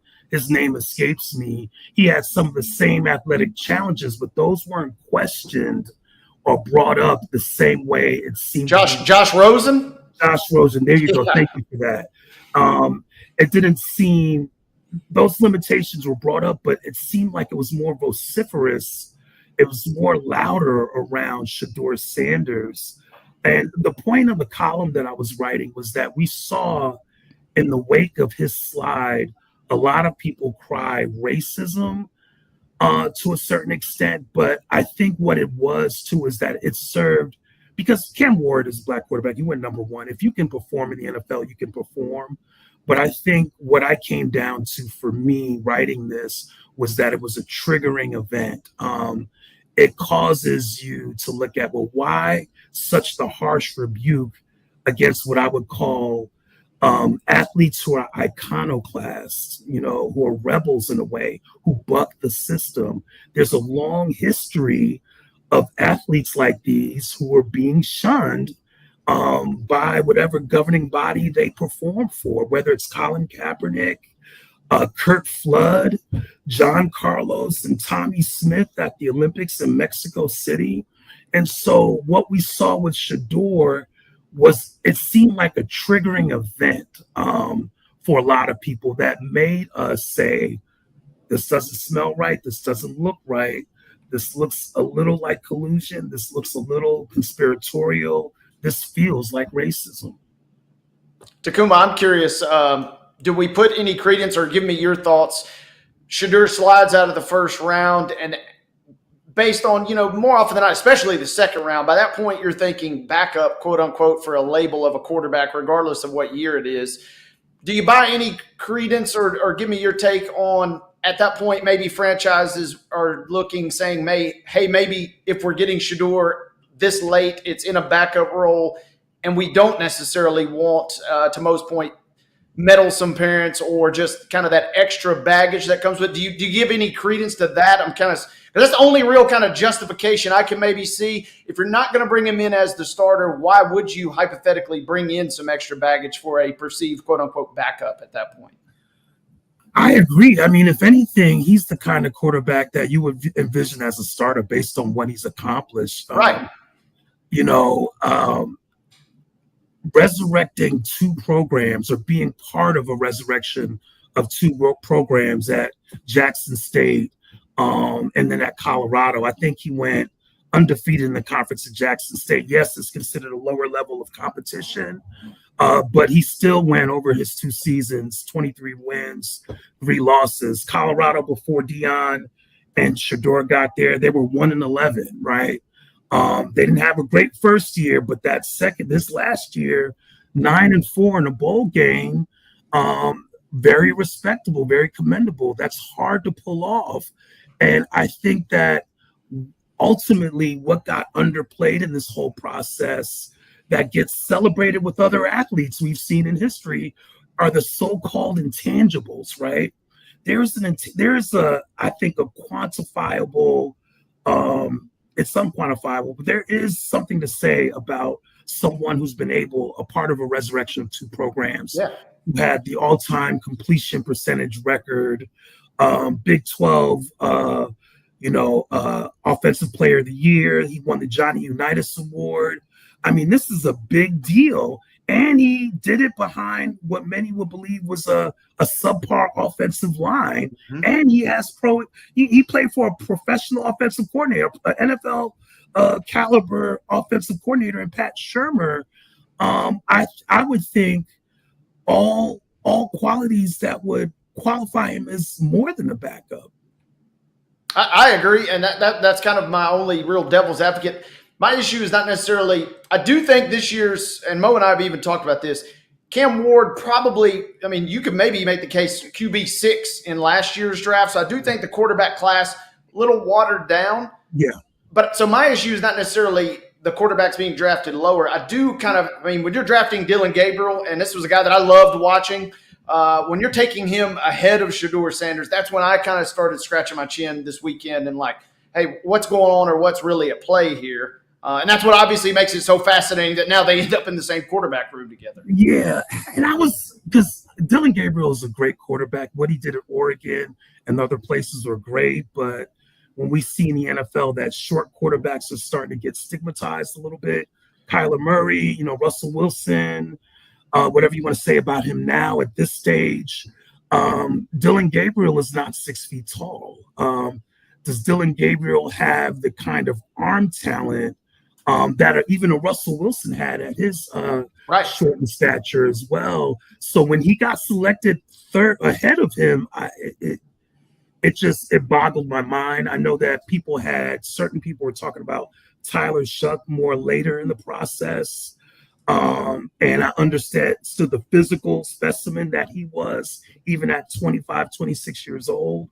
But yeah, just seeing that for me, that triggered, okay, we got to write about this. I mean, all respect due to Dillon Gabriel. I enjoyed watching him as well, but Shedeur, based on his production, based on his characteristics and traits, is a better prospect. TACUMA ROEBACK of the Chicago Defender joining us here on Main Street Sports today, presented by the Tennessee Orthopedic Alliance of Columbia, managing editor of the Chicago Defender. And TACUMA, you mentioned Tyler Shuck, and I mean, that's the name that really kind of had me scratching my head. And that was in round 2. Little did I know that it was going to be another 3 rounds before Shedeur finally went. But again, there's just a lot here. And for everybody that tells you that all the NFL cares about is winning, and if you can help them win, then they're good with you. And you saw some other picks that kind of bore that out. So I don't understand, if there was an example to be made of Shedeur Sanders because you felt like he was a little overconfident, or because he wasn't the typical draft story, because he wasn't buying his family out of poverty or anything like that, because they already were, and the NFL loves those stories and that kind of thing. It wasn't any of that. Shedeur really goes against the grain on a number of different levels in terms of kids coming into the NFL. And I say kids, young adult males coming into the NFL. He goes against the grain in a lot of different manners as far as that goes. But bottom line, can he play? Right? Absolutely. And so it's, again, we're never going to know. Nobody's going to own up to it conclusively, but it just created a lot of questions about the league, because how do you get 32 teams to all say, you know what, we're not in on this guy? Multiple times. It's just, I cannot remember a comparable situation in terms of a guy who looked like such a slam dunk waiting until the third day. The only analogy I could find was Lyle Collins. A while back, he was considered offensive lineman, played for the Cowboys. I think he started for 6 years for the Cowboys. He was considered a top talent. He fell out of the draft completely over some allegations a while back. And as you pointed out, there were even examples in this draft of players with questionable character backgrounds. I could think of one. He fell out of the first round. I think the Ravens ended up drafting him in the second as a player who had questionable concerns. And then I think there was also a player who didn't get drafted completely because there are some allegations against him. He's the cornerback. I can't. His name is I know his name is Kobe. I don't exactly remember his name, but he fell out of draft. But that's another example. But there are players, past and present. Jalen Carter's another one, right? Questionable character concerns. The Eagles saw the talent and was like, we got to get this guy. And meanwhile, for whatever issues you have with Shedeur Sanders from a confidence standpoint, from however he presented himself in interviews, that kind of thing, hadn't been in any kind of trouble along those lines. Absolutely clear background. And so it led me to think about kind of what he represented in terms of this conversation around athletes and name, image, and likeness, right? This era that we're in, him kind of being one of the avatars of this newfangled, well-compensated college athlete. Was the NFL attempting to send a message there? Because I had heard that there are conversations with teams about what they feel like they're seeing more entitled athletes. And we've seen in the last couple of years in the pre-draft process, more athletes trying to take control of that. I know that Marvin Harrison Jr. last year opted not to participate in the combine. He said, I'm getting ready for the season, right? He had the cachet, the name in order to do that. Shedeur attempted to do that by not performing at the East-West Shrine Bowl, the Big 12 Showcase, or the Combine. And I think that if you stand back, and again, this is conjecture, but is this a rebuke against that type of athlete, the well-paid, well-compensated scholar athlete now who's coming into the NFL with some cachet? I mean, it kind of makes sense. I mean, it's as good a conversation point as any with regards to this situation.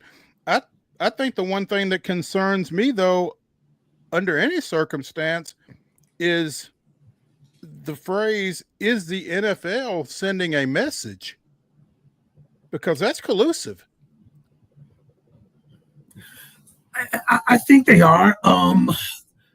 So I will say that, in my big age, as the kids say, I'm not going to go to a job interview with a backwards cap. I'm just not going to do that.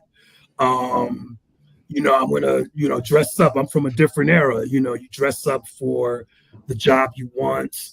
You present yourself in a certain way. And I know that generationally, Gen Z, I guess you want to call, it's come as you are. And I know I'm sounding like the old man yelling at cloud. But so there's a part of the process I think that Shedeur maybe has to own in terms of that pre-draft process as well, based on some of the talk around the meetings that went on, and maybe he seemed disinterested and all of that stuff. But he's not the first athlete to have those reports or not interview well, right? Who still got drafted based on their projectable talent, in my opinion. So, it seems collusive to me, to get back to your point. Tacuma, I got to ask two similar questions, but kind of two different paths.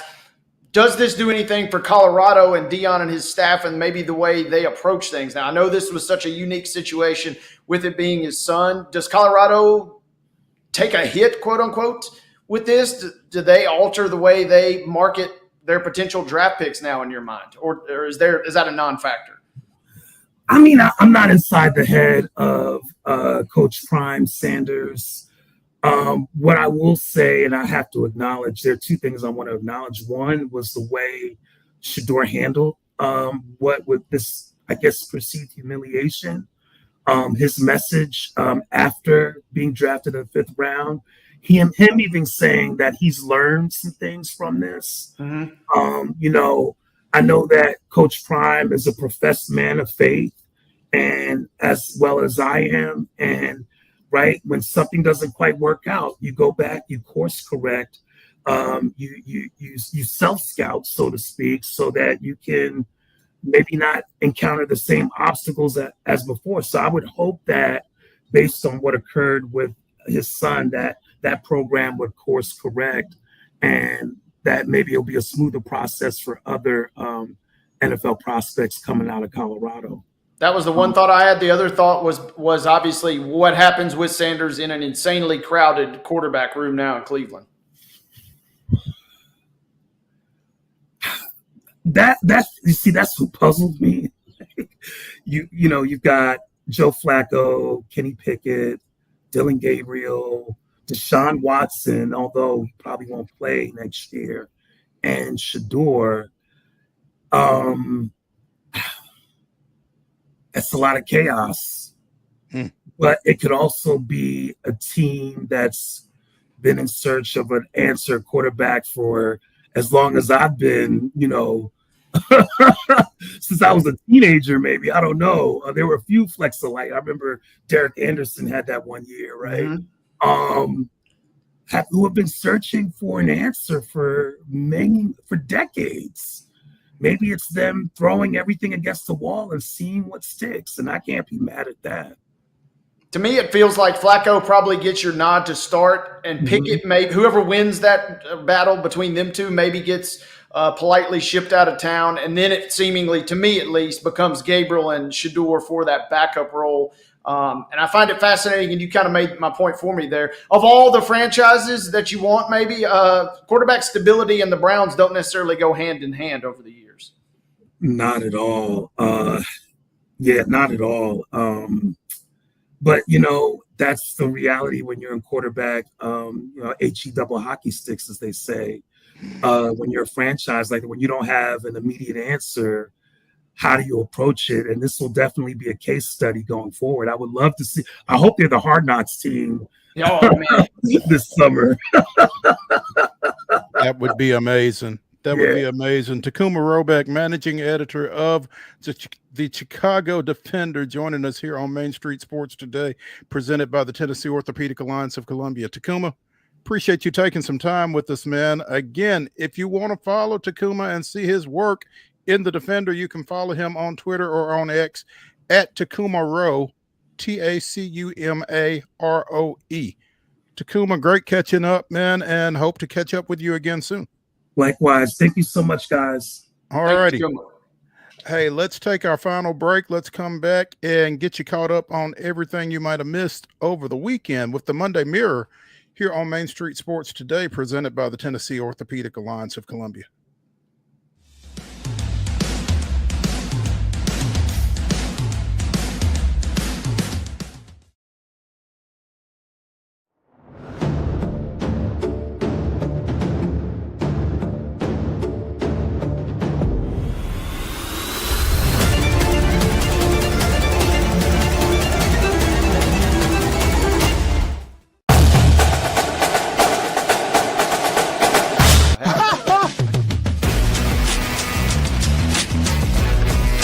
Hey, let's go Stros.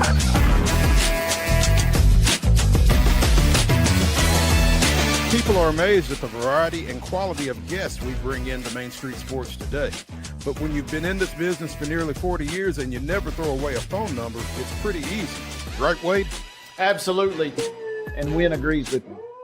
Check out some of our guests featured on Main Street Sports Today. Step back and catch my breath. But I expect nothing less from you, big boy. Let's get going. We make it work pretty good. So the fans are tremendous. It's fantastic. It was really amazing. Yeah.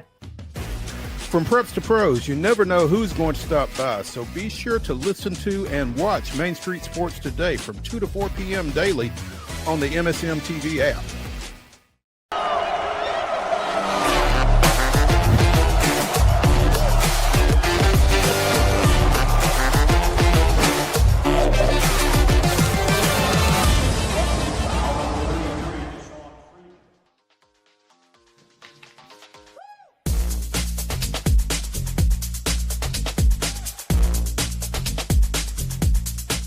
Final segment of the Monday Mirror here on Main Street Sports Today, presented by the Tennessee Orthopedic Alliance of Columbia.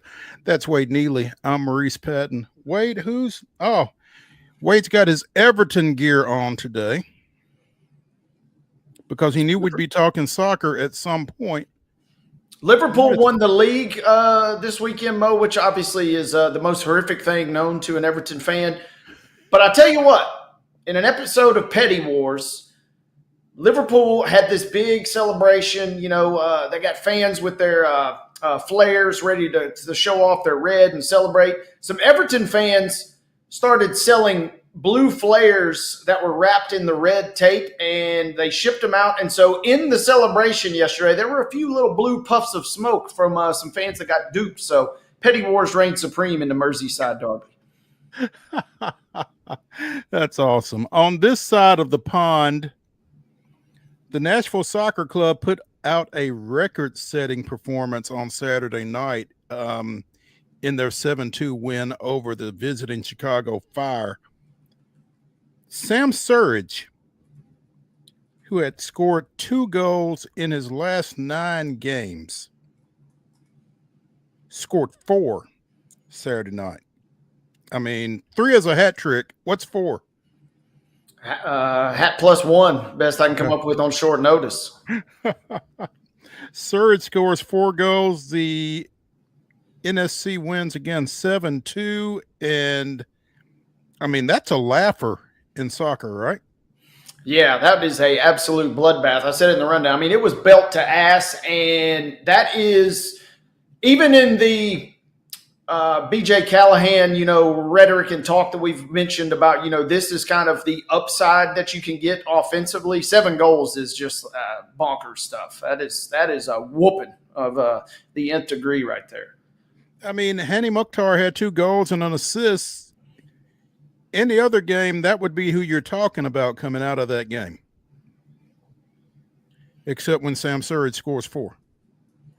Yeah, and I mean, that is a welcome sign for Nashville, the fact that you got all eyes, you know, and Mukhtar's kind of taken on a little bit different role in Callahan. He kind of had that MVP run and all those goals out of necessity. They really just kind of relied on him to do the damage. But the fact you have Surge, too, as kind of his running mate, yeah, that is obviously an embarrassment of riches you're talking about in terms of offensive production on Saturday.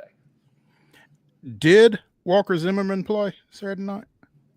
You know, I didn't actually get to watch the game. Let's do a quick check here. For some reason, I was thinking he did not. No, he did not start. He's still snake bit because Palacios drew his start. That's right. Palacios still started the new signing they got from Columbia. And I think about that too. You got the performance without Zimmerman. Yeah, you gave up 2 goals, but that, kind of – and you lost in all of this. Nashville probably more often than not, you don't want to get in the habit of yielding more than a goal, especially playing at home. But on a night where you're giving up or you're bagging 7 yourself, you'll deal with that. Made it a little easier to swallow.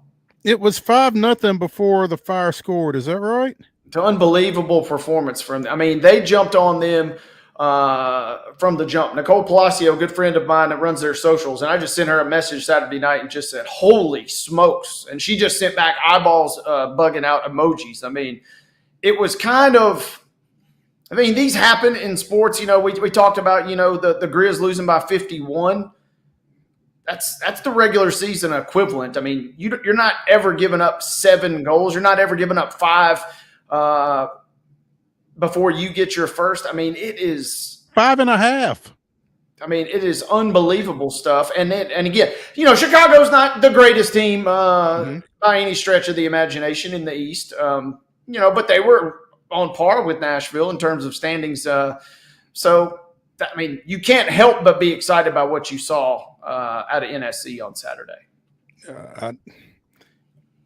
Even as novice of a soccer fan as I am, I think I realize, 7-2 isn't something you see every day. So congrats to NSC. Now they got to follow that up. What's up next for them? NSC schedule. Well, they got a couple of different things. Next week, they do have 1 match on the road versus Atlanta, who is, still capable. That's a fun rivalry game, and they'll have to go to the bench and play well on Saturday.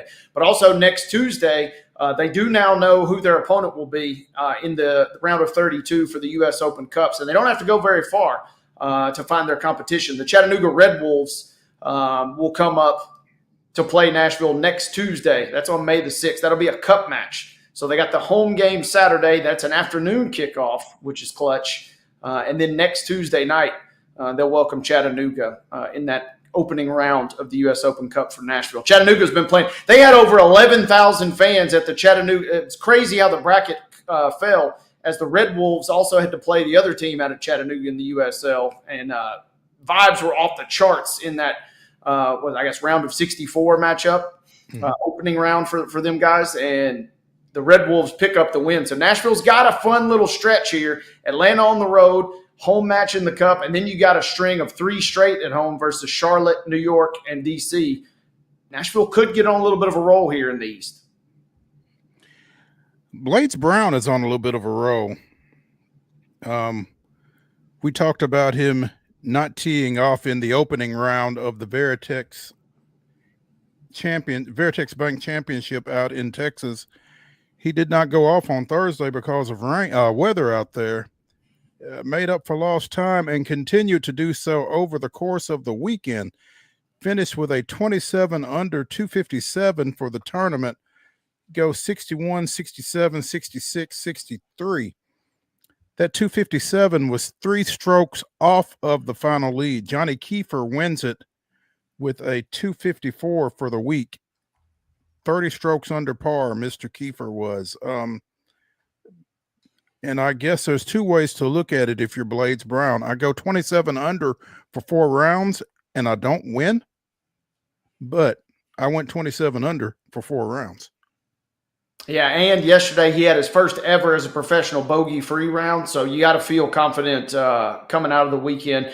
Yeah, you got to split up that second-place money, but you'll take that. He's got an interesting decision because he was already set to have an exemption in the Byron Nelson this week in the PGA ranks, but he's also exempt now this week to play at the Tulum Championship on the Korn Ferry Tour, and he's kind of got a weird deal because he's made 3 straight cuts in Korn Ferry play, and he is dangerously close to earning full-time status on that tour.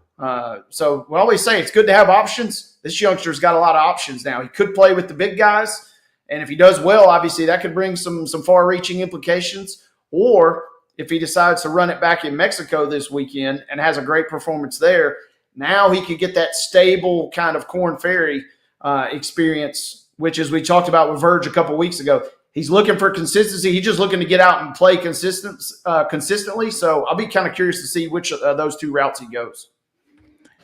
What you're telling me is Blades Brown is going to be playing some golf somewhere this weekend. Sure seems like it. Yeah. The Cats, the Nashville Cats of the Arena Football One League, have suddenly won 3 straight games. The latest as they return to the scene of the crime out in Dodge City, Kansas, lost to Southwest Kansas to open the season, got some get back 41-37 this weekend after trailing 14-0 early on. And Tyler Kolka appears to be the answer at quarterback. He's their third different quarterback this season, and he has 2 of the 3 victories, the 2 most recent victories for the Cats in this one. So they next face the Albany Firebirds, who beat somebody 100-12 this weekend. Oh, my word. Yeah, I mean, even for arena ball, that's pretty crazy. Albany is undefeated.